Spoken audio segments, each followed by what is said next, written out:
viewers, welcome to another game of Casual Pro Gamer. Today we're doing another 1 versus 1 on StarCraft 2, and this is before Heart of the Swarm, so yes, this is Wings of Liberty for you wondering, because I got a question last time of when I said that it was pre-Heart of the Swarm, whether it was Wings of Liberty. Well, there are only 2 versions out, so if it's not Heart of the Swarm, then it is Wings of Liberty. Anyhow, we have TSLPolt here as the Terran in the bottom part of the map versus Stefano or Stefano, whatever, as the Zerg in the left side of the map. And they are going to go against each other, so this is from a little while ago when these two were probably the best together with Kiwi Kaki, and well, we had some others, but that was pretty much the core of the StarCraft 2 scene by then. Fortunately, more people have evolved to a level where they actually, well, can compete with these guys, because it makes it a little bit more interesting to see, especially the matchups, well, prior to the finals. Of course, the finals are always interesting, but if you know that these 2 guys, or, well, 2 of the 3 guys are always going to be in the finals, then, yeah, it's going to be fairly easy. So anyway, we have an actual drone scout coming in, even though the Overlord immediately was going in the right direction. I don't know why he's not scouting in. He doesn't have to be afraid of getting shot down yet, because there are no Marines out, so, well, there's really nothing that can touch his Overlord. He just chased the drone out of the base, because as you can see, he's building barracks on the edge of his, of his base on the other side, and he doesn't want that to be scouted. Obviously, the drone tried to pick off this guy, but it was left at 15 HP. So he kind of traded places with it with another SCV.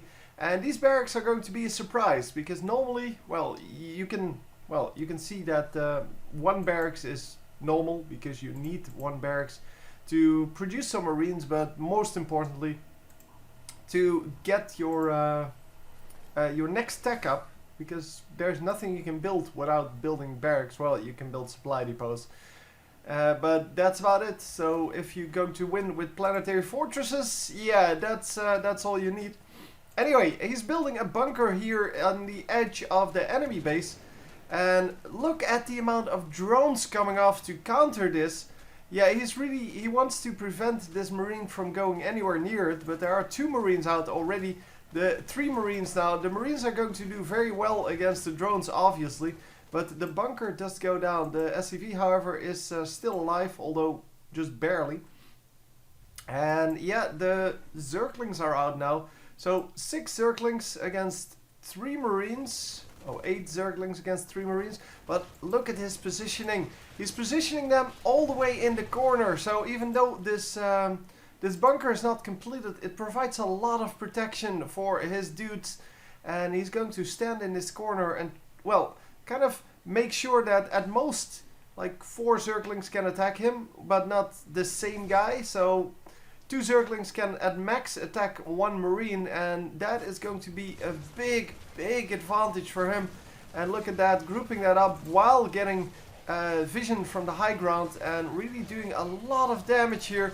He did send in another SCV. No, not yet. He kind of decided to, well, give this bunker up. And yeah, so his push resulted in quite a bit of production for the Zerg player, who of course doesn't want to produce any Zerglings in the beginning, but instead he had to produce quite a lot of Zerglings just to make sure that he could hold it off. But yeah, well, the expansion did come out. There's no expansion up yet for the Terran player. He is, however, building more barracks, and I guess going to pressure this into a win, because he knows that, well, the Zerg player over-invested in economy here for the strategy that he's planning. And yeah, he is ahead in, well, all kinds of buildings, all kinds of producing buildings. And yeah, of course, he's going to lose everything here, but the Marines will be up shortly. See, there's the next one. And yeah, obviously he's going to just repair this. There's no way they're going to break this, for now at least. You need at least banelings to do that. But yeah, as you can see, the Zerg, yeah, he only has some Zerglings out. Really nothing else out yet. No other buildings, no nothing really. Just economy and a few Zerglings. Wow, the Zerglings actually got through. Wow, he took down the supply depot. That's bad. That should have never happened, obviously. But yeah, well, the Zerglings do get taken out, no problem. But he does scout that there are 4 of these barracks now, and 2 of them are getting attachment. 3 of them are getting attachments now, and the last one might actually get one as well. But yeah, 1 tech lab. That's for researching Stimpack and such, and the other 2 are just reactors to just produce more. Obviously, this guy can also produce Marauders once it's done. So once it the tech lab is up, he should be able to get that. And yeah, we are going in with a group of Marines here. The Marines are going to take out these Zerglings. There are still not a whole lot of Zerglings out. 6 Zerglings, 1 Spinecrawler, and of course the Queen can heal that.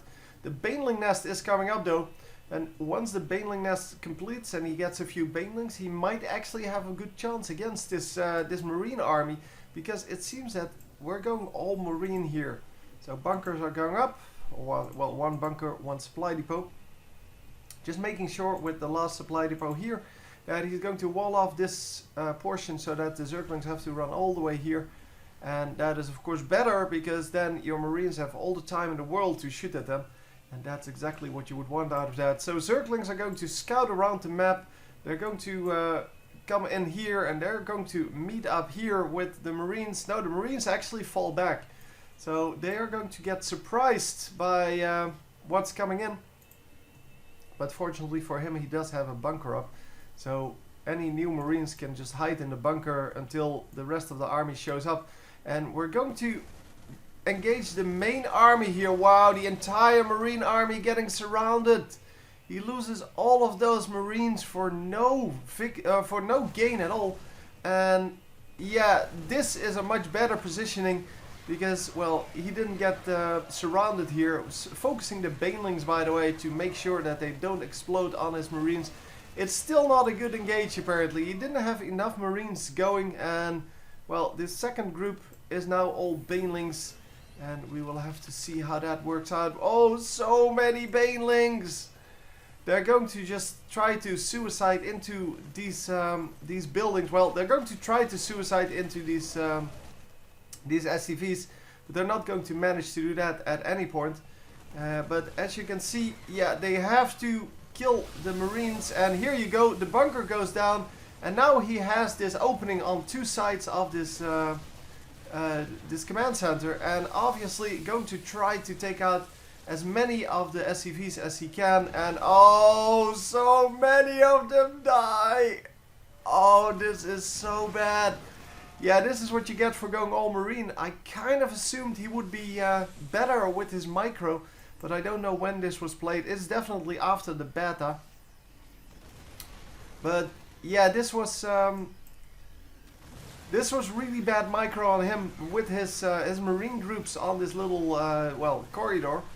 He got way too many of them sniped, and he got nothing in return. And then of course when the Banelings came in, there was nothing he could do.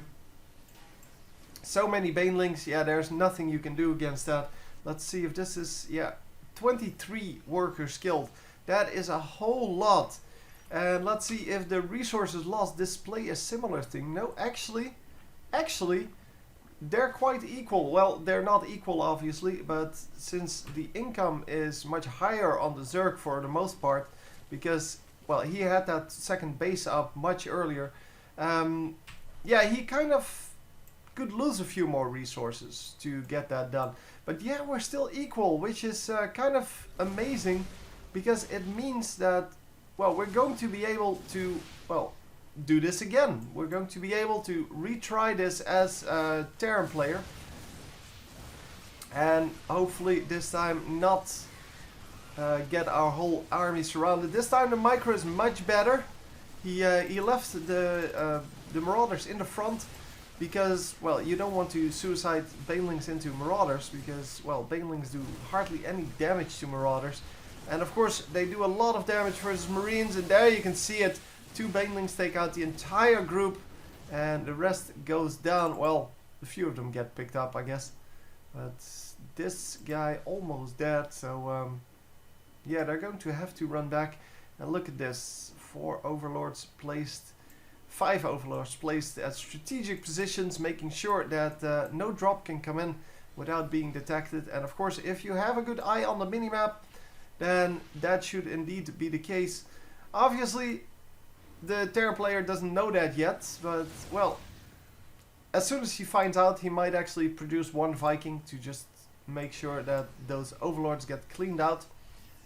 But for now, he's not even planning to do a drop, because these Zerglings are much faster than his marines, because, well, they're speed up upgraded Zerglings, and the banelings are also much faster than his marines. So yeah, dropping doesn't really do anything for now. But wow, as you can see, spreading out his army, but not actually managing to do a whole lot against these many Zerglings and banelings. And oh yeah, the Zerglings running everywhere, and it is going to be virtually impossible to defeat this now, because he is so far behind in army. Oh, he does, however, have the siege tank with siege stack, and that is going to be good enough to hold off his base. But yeah, these guys really have to retreat. They have to go home. They have to group up with the rest of the army. And now it is the Zerg's turn to be aggressive, and the Zerg actually decides to just take a new base and say, screw you, I'm not going to go aggressive on you. I'm not going to lose my my whole fucking army to you. No, the Zerg player just saying, well, I'm fine just mining more than you do and just producing troops. Currently we are at exactly the same amount, by the way, which is kind of funny. And yeah, we are going to produce, well, not a whole lot except for upgrades. The Zerg player kind of, oh, there you go. He supply blocked himself, but he did have the overlords already in production. And look at this, the siege tank actually reaching all the way in here. And yes, he loses a couple of the marines, but against that many banelings, holy crap, that was a lot of slaughter there. Oh my god. Yeah, I really want to rewind that, but because I didn't actually get a good look. I know it was in vision, but I didn't actually see it. But that was a large group of marines just losing everything. And once again, oh, the siege tank's getting under fire, but the marines are good enough to hold it. The marines are of course there to do exactly this, to just pick off the Zerglings and banelings that come in to destroy the tanks. In the meantime, the tanks are here to destroy everything up top here. And yeah, these marines are just there for, so these top marines are just there for fire support. And wow, this is an excellent attack. Really resulting in a lot of damage and, well, a lot of units killed. But look at this, he picked off one of the hatcheries. Not actually, well, an important hatchery, but still it reduces the production of the Zerg player. And since the Zerg player is producing all kinds of small units, it is very hard to produce those without, well, without those extra hatcheries. And as you can see, both of the siege tanks go down, but he loses all of his army.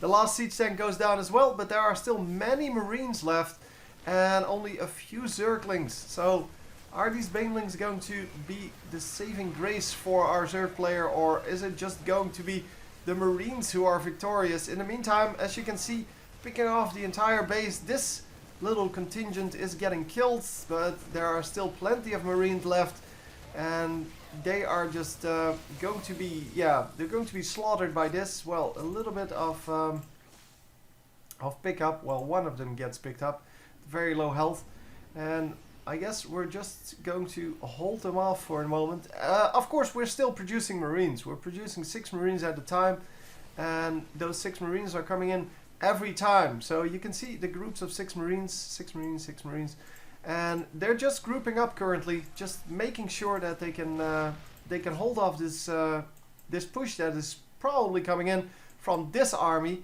that is going to try to take out these siege tanks. But for now, the Marines are doing a great job of just protecting the siege tanks. Look, you spread the siege tanks to make sure that they can't get splashed by the same banelings, and that's why the Zerg player didn't want to get the banelings on the siege tanks. He wants to kill them with the Zerglings, but the Zerglings are really weak against, well, the shots. Well, they get shot by the shots really easily. Splashes on everyone around them. And that is just very sucky. So anyway, the hatcheries and such are still up. New base coming up for the Zerg player in the top part, so in the 12 o'clock position. However, the base on the right here, oh man, I can't show you. Well, yeah, now I can. The base here is being taken, which is a little bit forward. It no longer has, well, in the previous game I did, this was still covered with the rich minerals, so the gold minerals, but that is no longer the case. As you can see, the Zerglings are getting in here, and this is why you normally don't build these forward bases. Of course, there is a Zergling over here as well, so he would have noticed if there was a base going up over there. And yeah, Zerglings are really cheap, so you can actually do a thing like this, but look at the amount of workers killed now. 38 workers killed, and this is really hampering the amount of income that the Terran player can get. Of course, he does have plenty of these orbital commands, which makes sure that he can actually do this. Well, he actually transported his orbital command over here, so he only has 2 orbital commands. Once again, the attack coming in, and look at that, getting all of the SCVs. There are, however, still some mules out, and mules are going to do great. Mules were kind of the reason this, wow, so many dead guys. Mules were kind of the reason why these rich minerals were no longer used, because, well, they were just so strong at picking up those rich minerals and just giving the Terran an unfair advantage, and that's why they kind of, well, it was one of the reasons. That's why they decided not to build to go with rich minerals anymore. And as you can see, the Terran player just wants to pressure in. He is going to go up to the base now, and as you can see, splitting off the 2 groups, which means that these guys, these banelings, are not going to be super effective. They are going to take out one of the groups, but the other group is still fully alive, and the new group is already forming because, well, he is still producing now 9 at a time. And yeah, every 25 seconds there are 9 Marines coming in, and of course every, I don't know, 45 seconds 2 tanks are coming out, and that is just very hard to deal with as a Zerg player. And I'm assuming he's going to take out this base, because this is the only lair on the map. And if he takes that down, all lair and hive technology will be shut down for now, until, well, we actually get a new upgraded lair, and that for now is not the case yet. I was just scouting around the bases to see whether he had a second lair up, because, well, this is really risky to only have one when it's under this heavy attack. But look at this, just getting all of these troops, well, both armies are getting decimated every time, but it is the Terran who builds up a slight advantage every single time. Once again, we are coming in with an attack on this base, and once again it will get wiped out completely. But, well, the base getting wiped out is not the worst thing in the world. It is, it's just a little minerals, and, well, you shouldn't have too much of a trouble. And of course we have legs, because that's what always happens. Okay, hopefully the legs have cleared up for now. The Marines are still pushing in. They're still trying to get an advantage out of this attack. And if the lair goes down, that is definitely a big advantage. But there is no longer a queen here, so the production is kind of halted anyway. There is a queen over here, but that one dies. And holy crap, stop lagging. Okay, once again we attempt to remove the lag here. The little bit of what was left here now got destroyed by these Zerglings, but the Zerglings did not finish off the base because, well, they can't. So anyhow, we're going to just continue on with these little Zerg attacks. A new base is coming up. And in the meantime, the Terran player is just removing base after base after base. And he doesn't actually kill the hatcheries for now. But he is... oh, this hatchery is down. Okay, never mind. But the lair is still up. It is too much of a price to actually take that down. He is going to take out the baneling nest and the spawning pool though. So no more production for you, dude.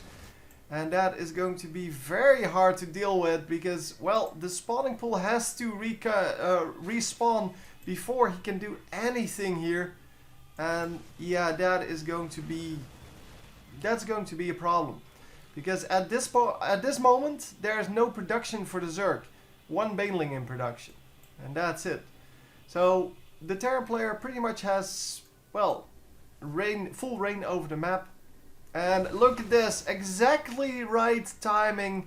And yeah, he knew that if he couldn't stop this base from mining once again, then without his production, there was nothing that was going to stop him. And yeah, well,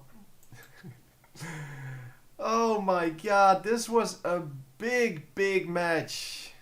I really liked it though. I hope you enjoyed, and I will see you next time. GG.